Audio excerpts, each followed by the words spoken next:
Hey, this is Tim Wilde sharing my wild thoughts on. Ignore the background there. I still have the Spider-Man backdrop. Not talking about Spider-Man right now. I'm still trying to process all my frustrations on how much praise that movie's getting. So we're not going to get into that. Excuse me. But I could start this over, fix the graphic, and not clear my throat on camera. But I don't care. Dexter New Blood, episode 7. I finally watched it. That's what I'm talking about. I don't have too much to say about this episode, except for I want to give a little predictions and how I feel about where the three possibilities of where they could go. I just want to say, I like the crime scene stuff. If I remember, that was the beginning of this episode. I like he finally had a showdown with the killer. I like that part. That was done really well. How he had to spoilers. He had to let the sheep go at the other property so he could sneak into the sheriff's office and into the jail and have a little showdown, turn off the lights. That's a very Dexter thing to do. It's a little hokey because the guy already knew who he was. Anytime Dexter ever did that kind of a thing, he was always, when he was mysterious, he'd always sneak up. He snuck up behind the one boy at the arcade in the original. There was the time where there was the neighbor in him and Rita's neighborhood that was like vandalizing and everything. He like was infiltrated into his house when the guy came home, went down into the garage, and he like snuck up behind him. He had the headlamp so he couldn't see who he was as he like made his threats. And there was a couple of other times, but he always it was always when he was remaining anonymous. Even the kid did see him face to face, but he didn't know who he was. When he had a final showdown with the villain, it was a mysterious, dramatic thing like that with lighting. It was always done. So for him to turn off the lights in secret, or go into the police station, that was a Dextery thing to do, but it was weird because he knew exactly who he was. It wasn't like a reason to strike fear, or be secretive, or remain anonymous and mysterious, whatever. So it's just kind of awkward that he did it because they just had a face-to-face conversation. Anyway, and that's fine. It was a little hokey, even though it was a cool Dexter thing to do. But they finally had their showdown. They had the conversation. Both kind of tipped off their cards a little bit, and the thing about the ash, I don't necessarily like that because it doesn't prove that Dexter was involved. If he found the pins and he's saying, and obviously maybe he read Dexter's his reaction to it, so maybe he's thinking he's onto him, or he's just assuming, and he's very sure because Dexter's recent behavior, showing up promptly when he was about to endanger the podcast girl, or is it because Dexter lives in that area? So who else would have gone to the fire thing? What do they call that? It's not a words are escaping my brain. I haven't gotten my sleep since my shift ended a couple years ago. It's like 10 in the morning and I just worked all night, came home and watched Dexter. The incinerator thing, anyway, whatever. And the ash doesn't prove it was Dexter. It's not like he has blackmail material or anything like that.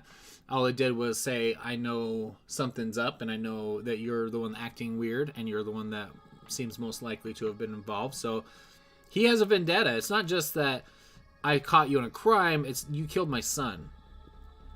That raises stakes. I didn't really put that together till just now. Even though it's very obvious, it's not like a subtle thing they're doing. But anyway, that's interesting. I'll say this though: the last two scenes with his conversation, or the sheriff. Oh, I'm just gonna ignore that. No, I'm not. Ah! Sorry. I need to learn how to mute my phone before I do these spontaneous videos. Anyway, the scene with him, or the sheriff and the podcaster, where after the statement from where he told the backstory of what happened to Iris. I don't know. It's weird. I don't really like all that, but whatever. It's fine. They showed the backstory, and we got to see a flashback of what happened.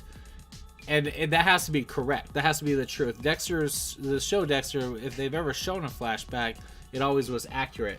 This isn't like CSI, where when they're doing a crime or reenactment of something that where they're putting the story together from the evidence. Sometimes what they show the audience is the truth, and sometimes what they show it is just a dramatization of their false guesses at what happened, because they just need to play it out for the audience so we can follow along with their logic and their storytelling, with their theories on what happened. This one, it's weird if they told, or if it was just him telling the story, and if that's not exactly what happened. So that has to be what happened. Otherwise, that's just stupid. But the conversation with the sheriff and the podcaster, I don't remember any names, obviously. It was all right, but it was just like the podcaster's dialogue in that scene was very like bulleted, like, oh, that means Dexter. Oh, unless he had the phone. Oh, he did charge his phone. He was listening to us. But why would he be listening to us? And all. I mean, it's just very like, it like all came to her, and she was just like rattling out all these bullets of information that's going to tip off the sheriff that there's more going on, and also potentially get her to go into a deep dive. Like she even said, if it wasn't for him being her boyfriend, I would dive into what's going on with Jim, or who he is, or whatever. But it was just kind of convenient dialogue that was just like throwing out really quickly all the facts. That wasn't like much for the sheriff to start piecing together, even though she's already clued on. It's fine. It just wasn't like, it's not like it came out naturally through a conversation. It's like she just kind of started spitting out all the reasoning. Like she remembered all those details of what happened that night randomly while she was there at the cafe talking to the guy. I don't know, or the diner. I don't know. It was just awkward. It wasn't very creatively done. I wasn't intrigued by it, but not as bad as the next scene. The scene with Harrison, and he's like taking out the garbage or whatever, and the bullies from the other high school went all the way to his school to kind of threaten him. You know, our captain's out for the rest of the year. They come up behind him. They're about to start wrestling him, and then he pulls out his blade, and then they get scared. Excuse me, bumping my blinds. And then they run off when Dexter catches their hand. They start moving back, and then he charges at him. He hits one guy's jacket, and then they run off when Dexter catches him. But Dexter just appears there. That's weird thing number one. Or just randomized. Number two, Harrison just sits down, like very, very randomly, just like the podcast conversation, the scene before, and just like regurgitates all of the explanations and reasons why he remembers Trinity. He had these flashbacks and stuff. I'm like, dude, the kid was like a year old, less than a year old. He was less than a year old. That was the season they had Harrison at the beginning of the season. Maybe it was a year. There is no way. I mean, I'm no expert, and I don't study all this stuff, but I know kids don't remember stuff from when they're 1 year old. I have vague memories and just imagery, kind of like how they kind of presented, just imagery of seeing The Return of the Jedi in the theaters when I was 3 years old. I remember the scene where Darth Vader's helmet was removed. I remember that I saw it, and I kind of remember the lighting where we were, obviously it was dark, but kind of what it looked like. There were like red walls that were kind of highlighted with some of the lighting.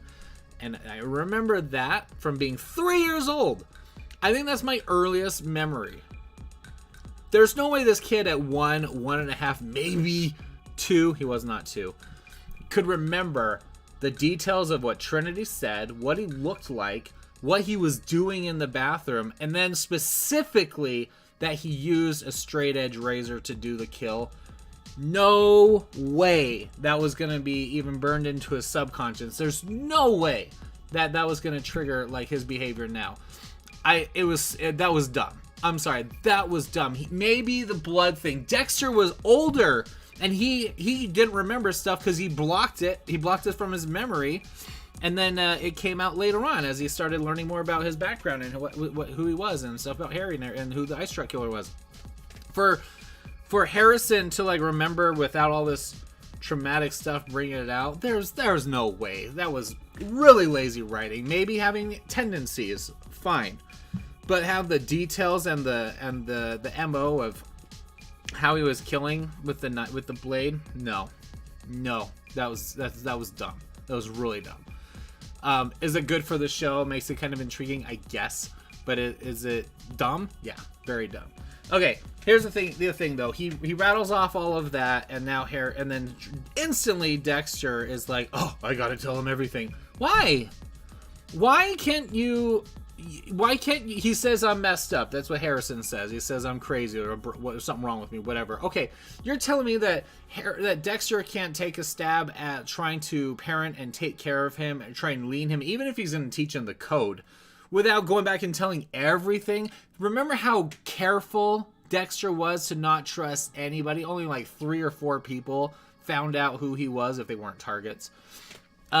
In his personal interactions with people, like, it was very few. Harrison's an important person in his life, yes, but he's also an unstable high school kid in an age of media and the internet and phones and podcasting, and he's already expressed how he's very fickle on how he feels about Dexter. He doesn't know how he's gonna react to that. He can't trust that Harrison's just gonna, like, you know, let Dexter take him under his wing and, like, prepare him for his future career as a serial killer, or teach him how to control his tendencies or whatever, or his urges, help him find his own dark passenger. Whatever they're doing, that was lazy, sloppy, crappy writing. That whole scene was.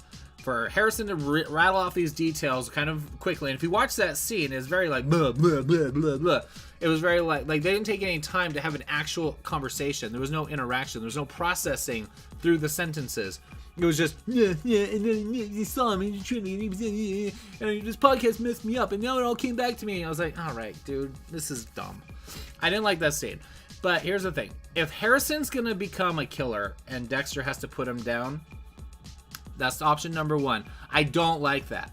I do not like that, because that means that the Trinity Killer won. The whole thing with Dexter, his only redeeming arc in any of these stories is that he can overcome his dark passenger and become a good person. That's all. It's even if it's not a good person, at least, you know, suppress the dark passenger, that fire in him to lash out and do this stuff. He went 10 years without making a kill. He's quite capable of this, just like the Incredible Hulk at the end of the Incredible Hulk movie, the one with Ed Norton. He was just like trying to learn how to control the urges and the rage. Great. It didn't translate into the rest of the MCU movies with Banner, but whatever. Anyway, if Dexter is going to teach Harrison how to control it and he's going to pass on the torch, that's option 1. And I don't necessarily like that, because it's way too risky for Dexter to do that at this point. It's kind of dumb. It's kind of a dumb arc. I don't like it if that's what they do. It's too risky for Harrison not getting caught. And look how much trouble Dexter had in helping other people with oh shoot, I can't remember any names. The girl that was the rape victim, Julia Stiles' character, and Senator Palpatine, Organa from Star Wars, whatever his name is, I never remember.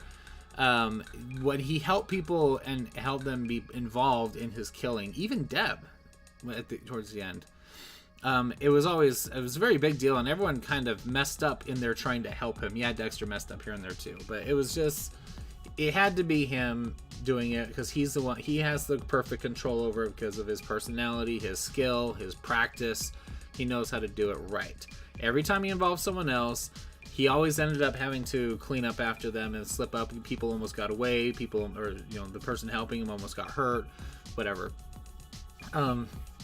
So for him to pass this on to his, like, high school kid who's already pretty irrational and emotional and unstable, and showing a lot of violence, but those tendencies are also shot at Dexter, doesn't make sense for Dexter in his, universal characteristic of being calm and careful.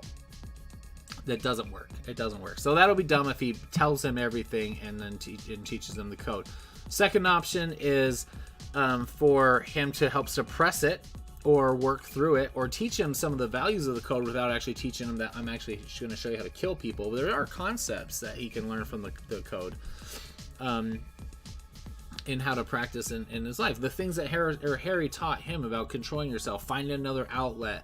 He doesn't have to worry about him not being interested in sex and girls, and showing this showing this public side that shows that he's a real person. Like Harry had to deal with that for Dexter, because Dexter was just so very clearly different. He was alienated. He was disinterested in everything. He was abnormal. He has very normal abs, but he's abnormal. Hey Google, is it abnormal or adnormal? There's nothing wrong with a little weirdness now and then. Thanks. All right, it said there's nothing wrong with a little weirdness now and then.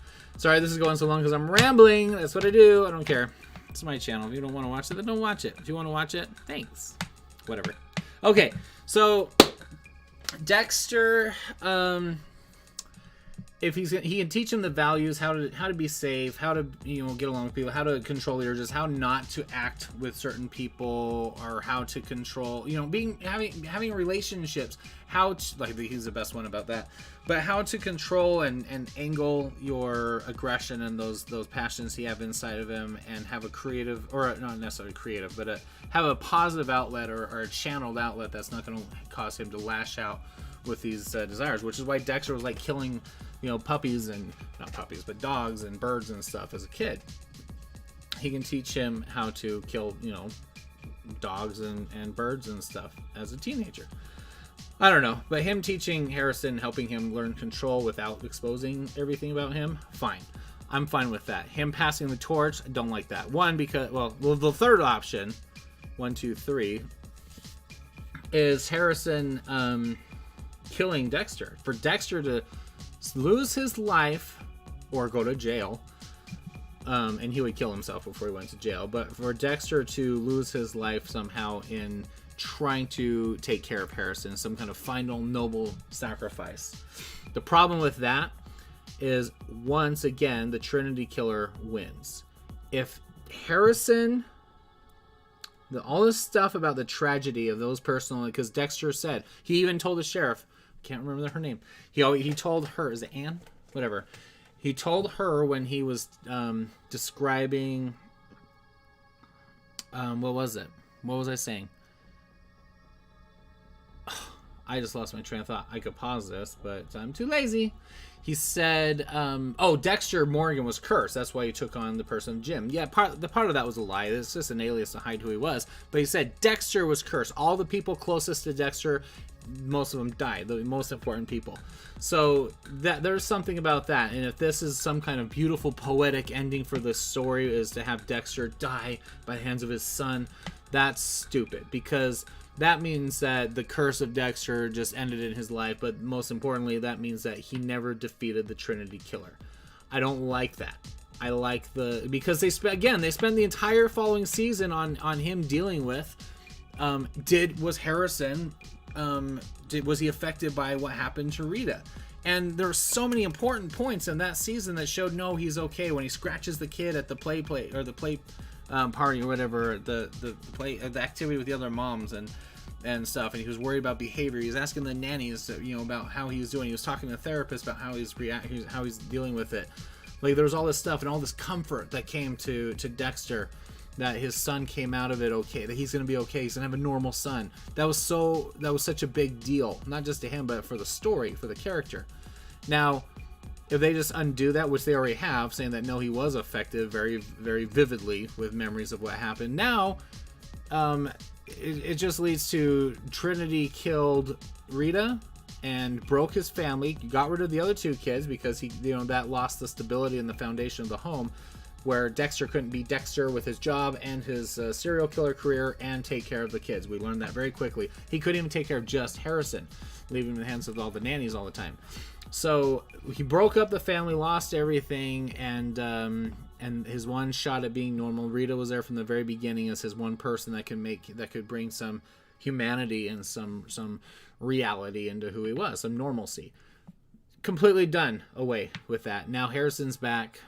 Dexter found a new life, and now Harrison's back, and now Harrison is just going to, if he ends up killing Dexter, then Trinity won. He left Harrison, planted him there in the bastion, because that wasn't his MO to kill babies. Just, 7-year-old or 12-year-old boys. 7-year-old boys. But anyway, he won. He got the best of Dexter and destroyed his entire life and all of his relationships, causing them either death or separation, and now it ended with Dexter's life. Terrible. And the biggest problem with that is they can't continue doing more show if that's what they do. Dexter can keep going on. I like this. It's very well done, and it's not like a cheap cash grab for them to keep pushing the license, trying to get more content out of this character because he's popular. He's awesome. It's a good story. It's a decent rebuilding of his universe. I like it a lot. For them to kill Dexter, that would be stupid. It would be dumb. It would just be for shock value or just to try and give it an emotional sting, which is not earned. It's dumb. Because they did that at the end of the first show, and then he just survived. But either way, it was very dissatisfying for everybody. Anyway, I don't like the only option I like is for him to teach Harrison but still remain anonymous, or not anonymous, but not tell him everything. So that end of that episode 7, that being this review, I gotta tell him everything. I really hope they shift gears really quickly and turn course correct, because no, he doesn't have to tell Harrison everything.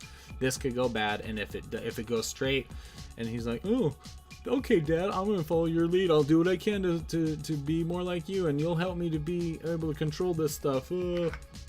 So dumb.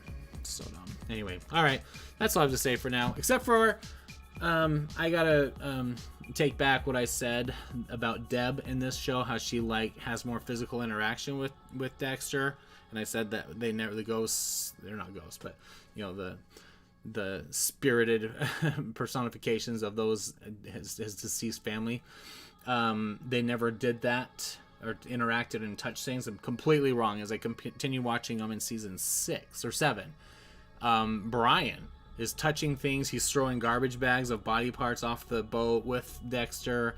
There was other things that Harry was doing, but there's been a lot of physical stuff going. Oh, Brian's sitting there eating a sandwich, a burger or fries with Dexter when he goes on that one little road trip to find the Trinity Killer's son, whatever his name was.